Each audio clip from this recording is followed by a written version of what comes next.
Have you ever stopped to consider the narratives that shape your life? In a world where we're constantly bombarded with news stories, from social media and news articles, or maybe even Hollywood blockbusters, it's easy to forget that the most important story that we'll ever live is that of our own. Growing up, I often found myself lost in other people's stories, captivated by books, movies, and even anecdotes shared by my friends. But I never stopped to realize that the path ahead of me was mine to carve. We have all hoped that our life was more like a movie, that it is as paced and calculated as what we see on screen, that it's either black or white, night or day. All of our choices are pre-made, pre-calculated, just for us to follow and get to the happy ending we all deserve. We have all hoped for a handbook that guides us step by step through childhood, adolescence, and adulthood. But life isn't a movie, and it isn't a handbook. Rather, I think the book of life is empty for us to write our own stories. So, when did you start writing your own story? For me, it was after the pandemic. Many people will disagree with me when I say 2020 was a good year. And I agree, it's valid. Maybe not for everyone, but for me it was. When I first got the news of a 2-week lockdown, my routine went something like this. I sat on my phone, I saw TV, I went to online classes, and then I would repeat the cycle all over again all days of the week. But then 2 weeks turned to 4, and 4 to 8, and suddenly we were locked away with no knowledge of when or how this was going to end. It was quiet at first. The familiar rumbling of cars was gone, and all of a sudden looking out the window was like looking at a still painting. I eventually got bored of seeing my phone and walking around, and I reflected. This is one of the first times I really felt alone. That was when I realized how dependent I was on other people to feel happy, to feel entertained. Just a few months ago, I was walking out of school with a few friends, and we would sit at our table in the cafeteria, emphasis on ours, because we would get mad if anyone else sat there. And soon the table would be filled with stories. For example, I went to San Antonio. I went to a dance competition. My dad took me to Lego. And then the question would be passed to me. What did you do? And of course, I had experiences. I also went on trips. I also had fun times with my family. But I never really shared those because I feared that no one really would be interested on what I had to say. I grew up in an environment in which I constantly tried to impress people. My family, my friends, my teachers. I was constantly looking for validation. Doing things good meant compliments. Compliments meant validation. And validation meant being seen.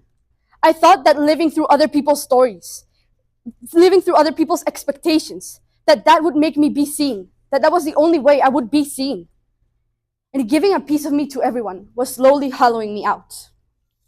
Surprisingly enough, the hardest part of the pandemic wasn't the pandemic itself, but what came after.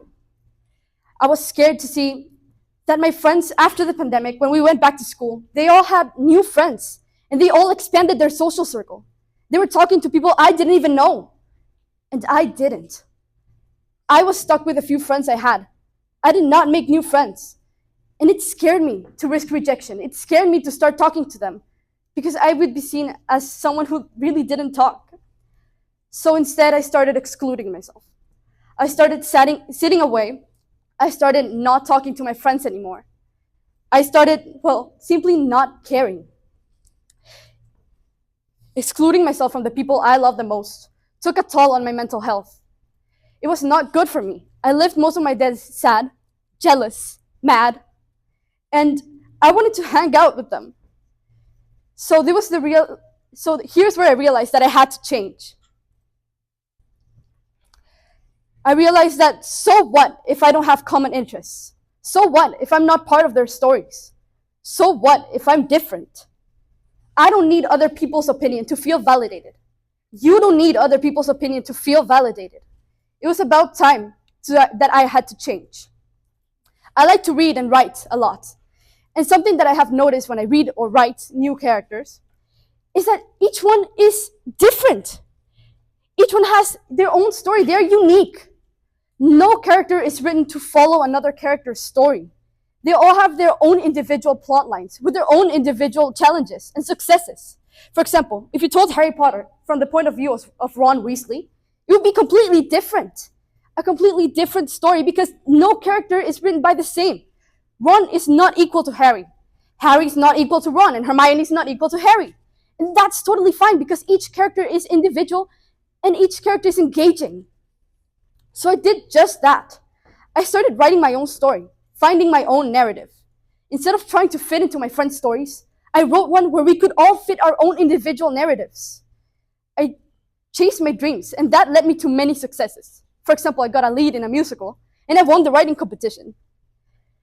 And just like I predicted, people started looking for me more once I started being for myself.